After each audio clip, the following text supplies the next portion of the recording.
It's an Aussie icon about to be put to the test. Who makes Perth's best steak sandwich? Diners have selected their favourite 5. Now the battle for bragging rights is set to begin. It'd just be great to have one more thing, put the trophy up, and personal pride also. I'd be balling. But will Sam be laughing with his $14 budget buster from Pika Bar? Pretty goddamn cheap at my work. I run at low profit margins, you know. It's a little bit of a divey sort of hipster bar, so the kids come through, they chew it up. We also pair it up with a beer, so it seems to sell pretty quick. At the other end of the scale, Merrywell chef Rob is pinning his hopes on the US-inspired wagyu and cheese. It's provolone cheese. I have it's a rump. I shaved it a certain way, so it's shaved meat, so it's a little different than what others are going to do it. Or perhaps the secret's in the chips down at the Brook in Ellenbrook. We've gone outside the box, done a rosemary sea salt hand-cut wedges, so hopefully it's a winning factor. At the Boab in High Wycombe, Claire's keeping it simple. I think if you get a really nice piece of meat, you don't really want to do too much more than put some salt and some pepper on there.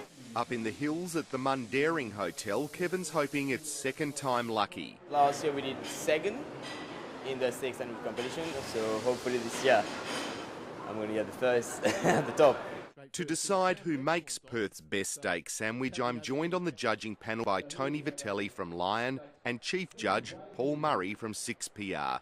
And here's how they're judged. Tenderness of the meat, composition and presentation, originality and creativity, the quality of the sides, because each chef has to present chips or wedgies or something like that with it, the sauces, the flavour, value for money and the overall presentation.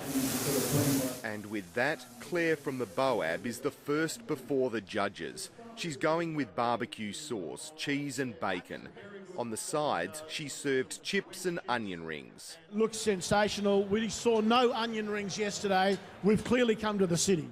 Next up, Kevin from Mundaring. He's going with bacon too. He's using cos lettuce to complement his steak. What weight? 180 grams. 180 grams. That's still a decent meal, isn't it? Sam from Pika is hoping his $14 sanger will impress. He isn't serving any sides, which will cost him points, but he has a secret weapon. The weapon is butterscotch onions, really. Chris from the Brook is using an aged Black Angus rump for his steak sandwich. Robert from the Merrywell is the last finalist to hit the grill, and he's going out on a limb. An open sandwich, and at $26 it's the most expensive of the sandwiches on offer. All the sandwiches could have been worthy title holders, but there could be only one. There is 1 point difference today between the winner and the runner-up. It has been very tight.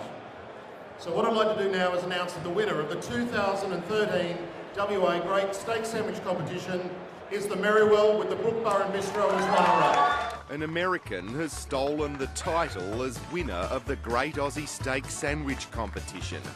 So what's the secret? The complete thing is mushrooms, onions, truffle aioli, provolone cheese, balsamic, and truffle oil on top with little chives. Just everything play off each other, layers of flavor. So. And layers of beef too. Yeah. Talk me through that. It's 200 grams of wagyu rump. It's the way I actually told the butcher how to cut it. So it's like it's shaved. We get it a little cold first, and then we shave it on a slicer, and then that's what it is. So it's a lot of meat, and it fills up the sandwich. It fills up the person.